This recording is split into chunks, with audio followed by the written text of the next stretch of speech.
Magandang araw mga ka-Wonder, welcome back sa ating YouTube channel, Wonder Vlogcaster po. Anong mangyayari kay VP Sara mga ka-Wonder? Pag-usapan natin kung siya ay ma-impeach, no? At ma-convict dyan sa Senado. Alam natin mga ka-Wonder na iiwas nga siya this coming March 25, pero hindi siya makakaiwas at pahaharapin siya dyan mga ka-Wonder. So pag-usapan natin mga ka-Wonder na kapag mangyaring ma-impeach si VP Sara Duterte at ma-convict siya, anong mangyayari sa kanya? Pero bago yan mga ka-Wonder, no? Hinihiling ko na subscribe yung ating YouTube channel. May makita kayo dyang bell icon, subscribe and then the bell icon and choose all. So yan mga ka-Wonder, no? Bago tayo magpatuloy, panoorin muna natin itong video mga ka-Wonder, no? Maikli lang to na dito sinasabi kung ano yung posibleng mangyari kay VP Sara kapag siya ay ma-impeach.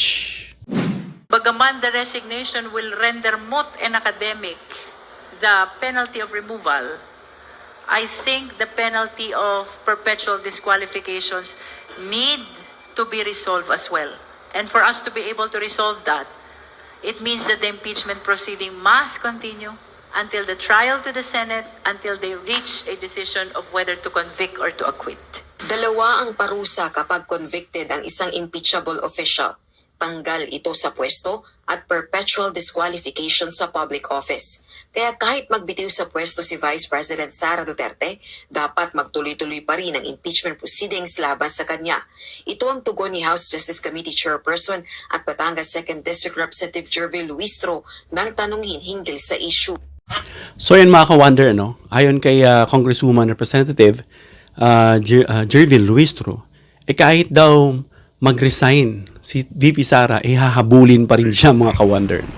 Hahabulin siya na kumbaga ma-perpetual disqualified siya at hindi na siya makahawak sa mga iba pang posisyon sa government. So mga ka-Wonder, ano ang mangyayari sa kanya dyan sa Senado kapag siya ay ma-impeach at ma-convict? So pag-usapan natin yan mga ka-Wonder. Malinaw kasi sa ating Philippine Constitution, yung 1987 Philippine Constitution, na ang impeachment mga ka-Wonder ay may dalawa siyang phase o may dalawa siyang yugto. No, una, yung impeachment na diyang ginagawa nga dyan sa House of Representatives, no, na iniiwasan niya, na ipapa-expedite pa, kagaya nitong ad quotalam na sinad niya, hindi naman sagot. So meron na naman siyang haharapin sa March and start ng impeachment trial niya, March 25, mukhang hindi na naman daw susulpot ang mga abogado lang haharap.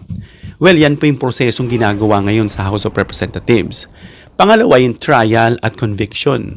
Of course, bago ma-convict ang isang tao, she or he has to undergo a trial. So sa trial na yan, yung paglilitis at hatol, yan po ay ginagawa sa Senado. No? So, ibig sabihin mga ka-Wonder na hindi sapat na ma-impeach lang si Sara Duterte. No? Kailangan muna niyang ma-convict. Boboto dyan sa Senado, either to acquit or convict bago magkaroon ng parusa. No? So ano yung mga parusa, mga ka-Wonder, pag na-convict siya sa impeachment trial? So ayon sa Constitution ulit, no, dalawang pangunahing parusa ang maaring ipataw kay VP Sara Duterte. Una, removal from office o yung pagtanggal sa kanya sa posisyon bilang vice presidente ng ating bansa. No, dahil automatic siyang matatanggal once siya ay ma-convict, no, sa kanyang pwesto bilang vice president at mawawala yung kanyang kapangyarihan at authority bilang VP. No, hindi na siya kikilalanin. Wala na siyang power. At agad itong ipatutupad pagkatapos ng hatol ng Senado. Napaka-forthwith talaga. No? Kaya yung nangyari dyan dati na forthwith, binigyan pa ng maraming definition. Kaya tuloy maraming nagsialma ng mga universidad, lalo dyan sa UP. No? Pangalawa, pagkatapos siyang ma-remove from public office, yung unang parusa, magkakaroon ng perpetual disqualification from public office.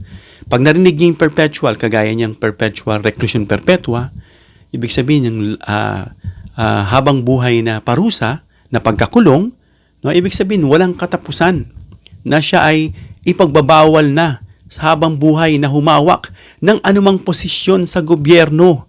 No, saklaw nito mga ka-Wonder ang pagiging official. No, kagaya ng Pangulo, Senador, Mayor, Congressman, kung ano naman mga official dyan.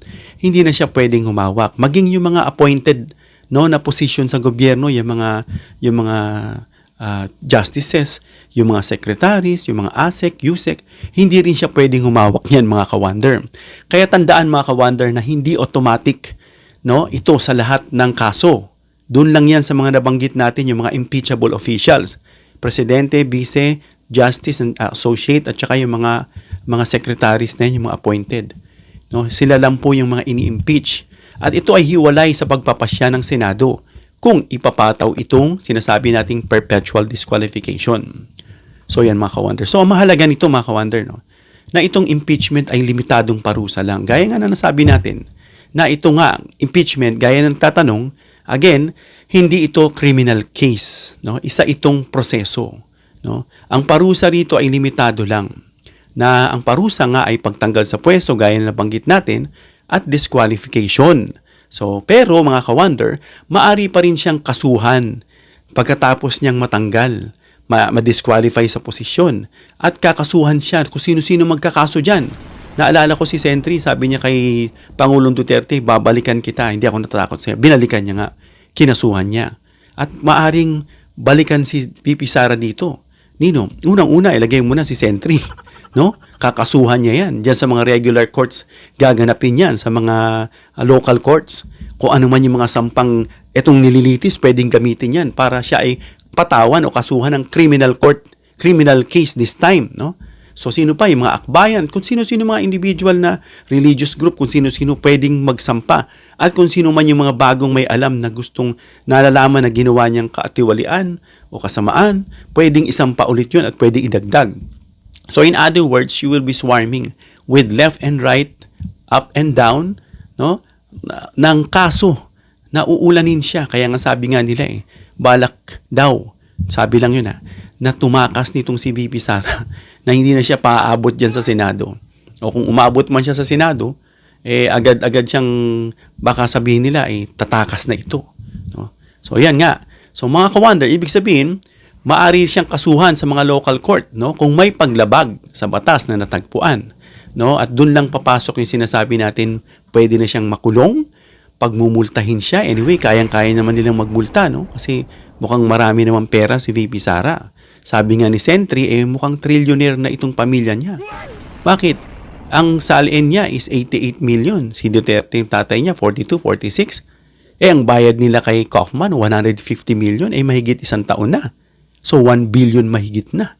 Saan yun galing? So, yun nga, magmumulta siya, haharapin niya yung court, yung pagkakulong, magmumulta siya, ang daming kaso, no? At iba pang mga criminal penalties. Kaya nga sabi, parang ang pagkakasabi, no, na bumili na raw. Yun na narinig natin, sabi ni ba to?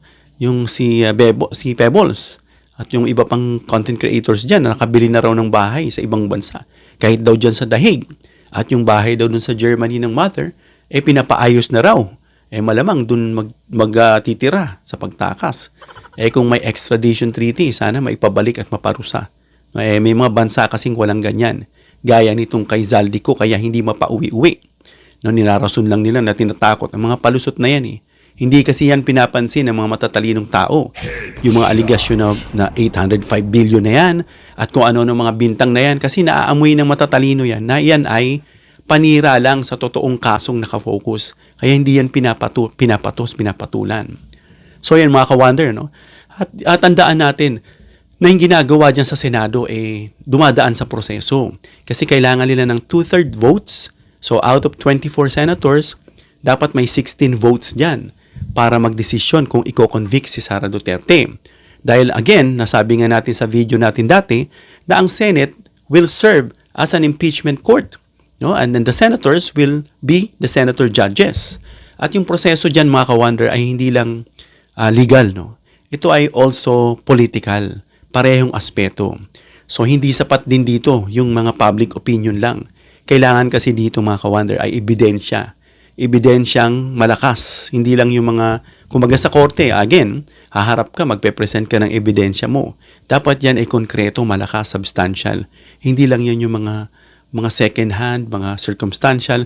Kailangan dyan malakas dahil ito'y magiging batayan ng desisyon kung siya ba ay i-acquit o guilty. So mga ka-wonder, tandaan natin ang impeachment Again, sa sagot dun sa nagtatanong, ay hindi siya parusa. Ito ay isang proseso lamang. At ang tunay na epekto nito ay mararamdaman lang kapag na-convict na si Sara Duterte. At dito na papasok yung tatanggalin siya sa pwesto. No? Hindi na i-remove siya from public office at perpetual disqualification from holding any public office. Yan ang mangyayari sa kanya. In other words, after nyan, pwede naman siyang kasuhan sa local courts ng criminal cases. At tiyak, uulanin siya dyan. Kaya malamang yung sinasabi nilang tatakas ba si VP Sara, sa opinion natin, mukhang ganun. No? Or, haharapin niya yan, pero kapag siya ay na-convict, hindi pa naman siya nakakasuhan. Hindi kasi criminal case yung pag-impeach, yung pagtanggal sa kanya sa public office, at saka yung disqualification. Tsaka lang siya pwede kasuhan. So, abangan natin yung mga susunod na proseso na yan. Hanggang dito lang tayo mga ka-wonder. Comment down below your opinion para mabasa natin at ma-reactionan. Please give me a thumbs up if you like this video para ma-share ni YouTube sa iba pang viewers. Please share this video para malaman nila kung anong mangyayari kay VP Sara kapag siya ay na-impeach at na-convict. Please subscribe, hit the notification bell icon and choose all bilang suporta sa aming mga content creators. Hanggang sa muli mga ka-wonder. God bless.